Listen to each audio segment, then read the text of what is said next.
Welcome back to my channel Kayemi lifestyle. আসসালামু আলাইকুম। সবাই কেমন আছে? আশা করি সবাই ভালো আছো, সুস্থ আছো।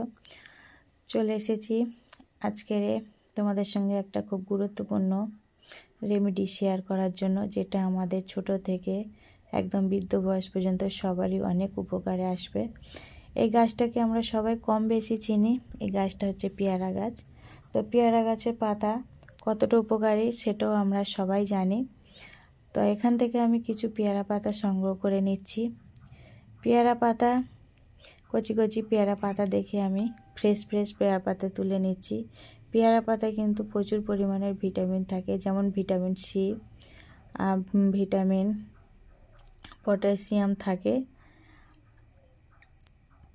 তো পেয়ারা পাতাগুলোকে আমি ধুয়ে কিন্তু পরিষ্কার করে নিয়ে একটা শিলবাটার মধ্যে ভালো করে মিহি করে বেটে নিচ্ছি। তো আজকের পেয়ারা পাতা যে ভিডিওটা আমি শেয়ার করতে চলেছি, পেয়ারা পাতা দিয়ে কিভাবে দাঁতের কালো দূর করা যায়, দাঁত হলুদ হয়ে যায়, অনেকের আছে দাঁতের গোড়ায় পাথর পড়ে, মুখ দিয়ে দুর্গন্ধ বেরোয়। এই কিন্তু পেয়ারা পাতা ব্যবহার করার ফলে এইগুলো কিন্তু আমরা অনায়াসে রিমুভ করতে পারি বা খুব সহজে এইগুলোকে দূর করতে পারি, এই সমস্যা থেকে মুক্তি পেতে পারি। অনেকে আছে দাঁতের গোড়ায় ব্যথা হয় বা দাঁতের যন্ত্রণা করে, কিন্তু পেয়ারা পাতা যদি বেশ কিছুক্ষণ ফুটিয়ে একদম ভালো করে ওই পানিটা নিয়ে যদি কুচকুচি করা হয়, কিন্তু দাঁতের ব্যথাটা কিন্তু অনায়াসে চলে যায়। তো আমাদের কিছু হলে কিন্তু আমরা আগে ডাক্তারের শরণাপন্ন হই, তার কারণ খুব সহজে যেটা আমাদের কাছে আরাম লাগে সেটাই আমরা খুঁজি। কিন্তু এই সব বাড়ির এইসব টুকটাক বা এইসব ছোট ছোট জিনিসগুলো যদি আমরা করি, সেটা কিন্তু আমাদের অনেক উপকারে আসে। আমরা এটা করি না। তো যাই হোক, এখানে আমি 4-5 কোয়া রসুন নিয়েছি। তো রসুনটাকে আমি এখন আগুনে দিয়ে আর 1 চা চামচের মতন সরিষার তেল দিয়ে ভালো করে পুড়িয়ে নেব। রসুনটাও কিন্তু অ্যান্টিব্যাকটেরিয়ালের মতন কাজ করে।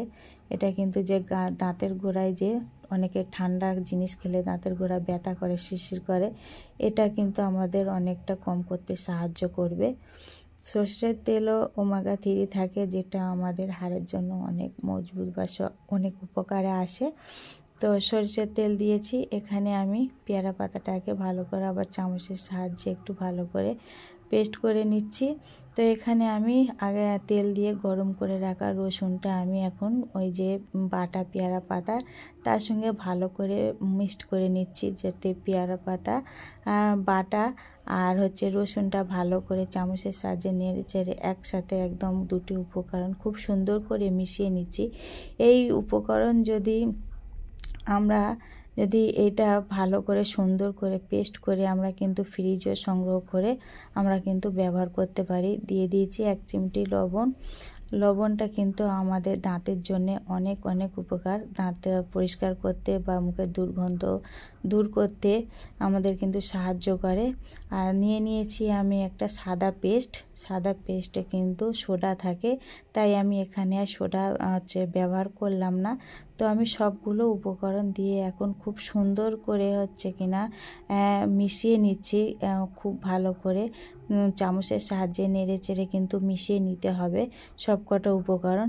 তো আমরা এই রেমেডি যদি দিনে 2 বার যদি ব্যবহার করি, অবশ্যই আমরা দাঁতের জন্য একটা খুব উপকারী একটা ফলাফল রেজাল্ট পাবো। যে কোনো হোম রেমেডি কিন্তু একদিনে কিন্তু এর ফলাফল পাওয়া যায় না।